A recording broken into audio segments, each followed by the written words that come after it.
நாம் ஜெபிக்கலாம். அன்புள்ள நல்ல பிதாவே, அருமையான இந்த நல்ல வேலைக்காய் ஸ்தோத்திரப்பா. மனுஷருக்கென்று செய்யாமல் உண்மையாய் ஆண்டவரே, முழு உள்ளத்தோடு அப்பா உமக்காக செய்ய வேண்டும் என்று உங்களுடைய பிள்ளைகளோடு நீங்க பேசிய தயவுக்காய் ஸ்தோத்திரப்பா. ஆண்டவரே, ஒருவேளை ஆண்டவரே அநேக ஏழை எளியவர்களுக்கு செய்யலாம்ப்பா, ஊழியத்தை தாங்கலாம், அநேக தேவ பிள்ளைகளுக்கு உதவியா இருக்கலாம், இல்லாதவர்களுக்கு உதவியா இருக்கலாம்ப்பா. ஆனா அது எல்லாவற்றையும் ஆண்டவரே உமக்கென்று உண்மையாய் செய்யக்கூடிய உள்ளங்களை இந்த நேரத்துல உங்களுடைய பிள்ளைகளோடு பேசிய தயவுக்காய் ஸ்தோத்திரப்பா. யாரெல்லாம் ஆண்டவரேப்பா உமக்கு உண்மையாய் செய்து கொண்டிருக்கிற ஒவ்வொரு பாத்திரங்களையும் இயேசுவின் நாமத்தினால் இப்பொழுதே ஆசீர்வதிக்கிறேன் கர்த்தாவே. இரட்டதனையான நன்மையும் கிருபையும் அவங்களுக்கு தொடரட்டும் ஆண்டவரேப்பா. அப்படியா நீங்கள் ஆசீர்வதித்ததற்காய் ஸ்தோத்திரம்.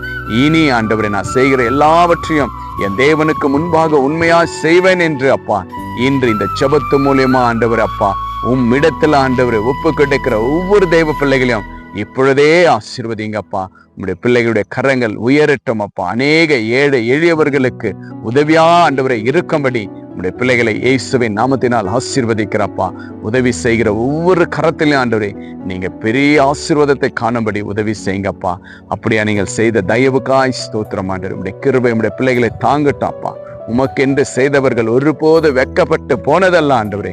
அப்படியே ஆண்டவரை செய்த ஒவ்வொரு கரங்களையும் உடைய கரத்தில் ஒப்பு கொண்டிருக்கிறேன். ஆசீர்வதிங்க, பலப்படுத்துங்க, நன்மை கிருபை தொடரட்டும். இயேசு கிறிஸ்துவின் நாமத்தினால் ஜெபிக்கிறேன் நல்ல பிதாவே.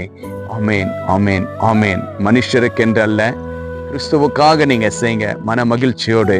Jesus with you. Jesus loves you. God bless you.